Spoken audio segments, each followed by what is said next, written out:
right, first question. Is it still going to be called NAFTA? Oh no, Francois, certainly not. Trump saying we're going to have the U.S.-Mexico trade agreement, UMTA, if you will. Does it UMTA. sing? I'll leave that up to you. I don't know if he says NAFTA, very bad connotations. And if Canada's in the deal, what will it then be called? Oh golly, gee, we'll have to. Oh, I don't want to. Actually, I'm not going to. All right. So more seriously though? What changes? What's new in this agreement? Well, right now. Honestly, it's very much still up in the air because right now what it looks like he's doing is pushing Canada out of the deal altogether. Now, a lot of people think that that's probably mostly a negotiating tactic, but we won't know for a little while. Essentially, Trump saying he's going to terminate NAFTA and have a new deal with Mexico called the U.S.-Mexico Trade Agreement. That obviously would be a breakthrough in understanding of trade between the U.S. and Mexico.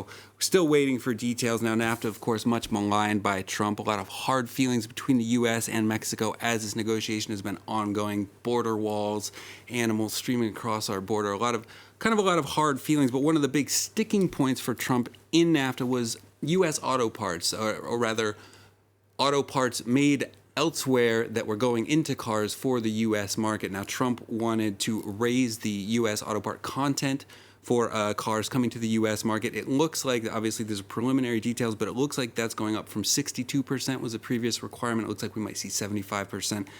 Low-wage Mexican labor, also a big sticking point for Trump. He accusing Mexico of using low wages to take American jobs. Sounds like the New Deal may require workers in areas producing cars for the U.S. market to make $16 per hour. We'll see details, obviously, still incoming. We'll get more details in the coming hours, no doubt. And could Canada really be out in the cold? Because we're seeing other remarks saying that they could be on board as early as this week. Well, honestly, it's really up in the air right now, and no one really expected this to be announced as a new deal scrapping NAFTA altogether. I mean, NAFTA is a trilateral agreement. U.S., Mexico, Canada. Deals like this don't just get signed right away when you have a three-part deal like this. The administration actually, its authority is somewhat limited in what it can do. It looks like it would be a completely new deal. The administration has the authority to renegotiate NAFTA, but the U.S.-Mexico trade agreement, that's something else entirely. Now, I talked about tension between the U.S. and Mexico. Tension between the U.S. and Canada has been high lately, too. We saw the G7 meeting not long ago where Trump tweeted that Justin Trudeau was weak and dishonest, things like that. So far, what we've heard is that Trump is threatening tariffs on Canadian cars if no deal is reached with Canada. But that's also at the same time that he's announcing a new deal without Canada at all. So we'll see. Obviously, most analysts thinking this is a negotiating tactic to bring Canada into whatever the U.S. wants, otherwise risk being left on the sidelines altogether. The thing is, though, like I said, the Trump administration's authority to renegotiate that deal is somewhat limited.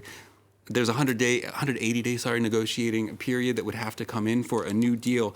Then that new deal would be subject to congressional approval. That congressional approval after 180 days, it's after the midterm elections, that could be a Democratic Congress who would not be so keen to see a new Trump deal with Mexico that cuts out Canada and perhaps looks like a win for Trump. So we can see about that.